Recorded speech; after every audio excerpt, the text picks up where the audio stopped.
Hello and welcome back to my channel, or welcome to my channel in the first place. Today we have a Sero X listener. This is Body Pillow Part 2 by Daddy KFC on AO3. The first part will be linked in the description and also in like a little info card at the top. That video gives you context for this one, so let's go ahead and get into it. You sat at your desk, the silence bearable with Bakugo's yelling from down the hallway, and you could only imagine was Sero or Kaminari's idiocy. The scratching from your pencil stalled as your mind drifted from your homework in front of you, from the hallway into last week. Fingers slack around the pencil. Huffing, you drop the pencil on the desk, turning in your chair and looking to the perfectly clean body pillow on your bed. After the night, you and Sero slept together, but in a platonic way. You couldn't sleep the same way, not after sleeping on his chest, his arms wrapped around you lazily, but fitting perfectly like you were made to be snuggled up to him. You frowned, rubbing your nose, and thought. After you two had woken up together, you both acted like nothing happened, like that night just didn't happen, and everything you both confessed was nothing but rambles of sleepy people. But what you said, it was true. It was absolutely true, and you didn't even know how to feel about it. But he never mentioned it after. What were you supposed to think? You wanted to talk to him, but he avoided it. You could tell. The way he kept looking away and shuffling closer to Kaminari or Kirishima. And it hurt you. Why wouldn't it? You thought you had changed yours and his relationship in a good way, and now he refuses to talk to you. You wrinkle your nose, shaking your head and standing up, walking up to your bed and leaning down to sniff the pillow before sighing. You need to be washed again.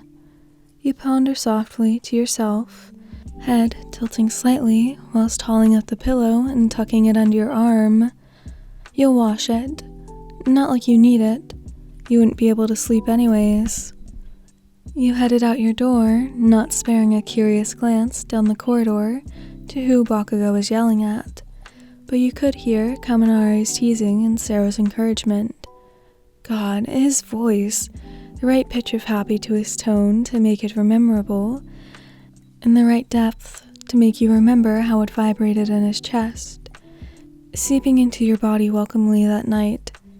You close your door softly, hearing it click shut, and walking down to the stairwell to head downstairs to the laundry room, not sparing a moment longer to think before stuffing it in and starting it. You didn't really want to think anymore, scratching your arm before dropping your hands on the vibrating machine to ground you, zoning out while you closed your eyes. God, you were so tired, emotionally and physically, of these feelings. More ready to let it go before embarrassingly confronting Sero about it when he obviously didn't want to talk about it and just act like nothing happened. But you didn't want to act like nothing happened. But if it makes him happy, then you could. God, why are crushes so awful?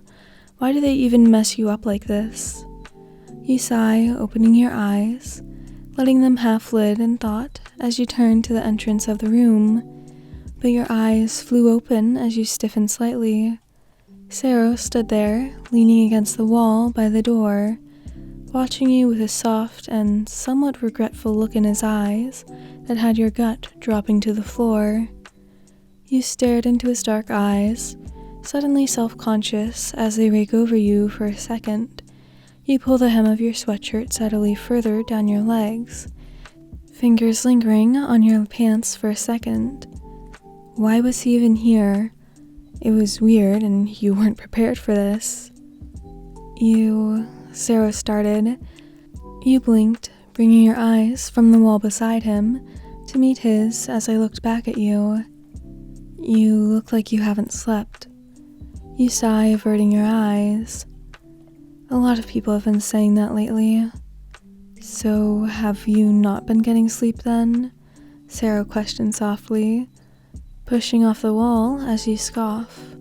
More to the fake lie already forming on your tongue, rather than to his question. Of course I have. You startle from zoning out at the floor when his hand rests on your chin, bringing your face to look at his, thumb carefully caressing the dark rings. You look at Sero's face wide-eyed, watching his eyes examine yours, your eyes moving to the dark rings under his eyes as well, then to his soft-looking lips as they formed into a soft frown over his amazing smile. You're lying. I know you well enough to tell when you're fibbing, you know. Your heart dropped as you look away for a second, before back to him. You look like you're getting less sleep too. Sero tutted, clicking his tongue. Don't change the subject on me, listener. You sigh out your nose. I'm not, you look tired. Something's bothering you, Sero interrupted softly. You have that look in your eye. You hum, letting your head rest fully in his palm, welcoming the warmth, closing your eyes. This hand was soft and warm, big compared to your face, caressing the skin, his calluses not unwelcome, adding to the comfort of it. You could feel his thumb running back and forth over the apple of your cheek softly, Sero letting you bask in the warmth of the touch. Sero bit his lip, slowly starting to speak. I'm sorry, listener. I shouldn't have I don't know, ignored you after that night. You kept your eyes closed, listening to him, hand coming up to rest against his wrist, rubbing your thumb back and forth over his skin, making him stall. In his silence, you spoke quietly. To be honest, I thought you wanted me to forget what happened. His thumb stalled again. You could feel him stiffen against your skin. After that night, all the avoiding threw me off. I thought you didn't like the idea. Sero moved your head, urging you to open your eyes when his other hand landed on your cheek. You opened your eyes to an expression that made your heart stop. Sero's eyes were glossy, his expression pained as he struggled to get his words out. No, I just I didn't think you'd like me back. There's so many other better people, like Bakugo, Kirishima. You shook your head in his hands, smiling softly, your eyes getting dreary too. No, never. It's always been you, Sero. Always you.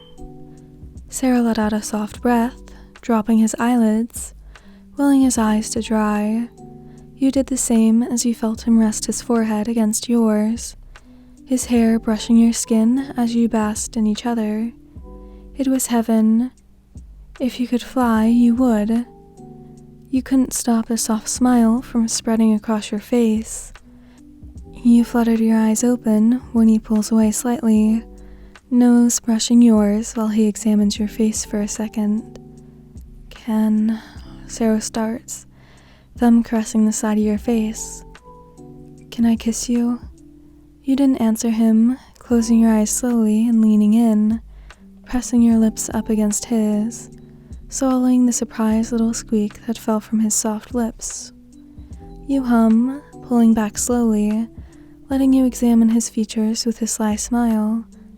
His face was flushed slightly, a dopey smile spreading across it, letting his hands fall from your face to your waist. You giggle. Can't believe this was all able to happen because Cammy soiled my body pillow, Sero chuckled softly, pecking your nose. You won't be needing that body pillow now, you know that. Why wouldn't I? To which Sero simply replied, because you're going to be my personal heater full time. Alright, so that's the end of this one. I hope you enjoyed, and I hope you have a great rest of your day, night, whatever. Goodbye!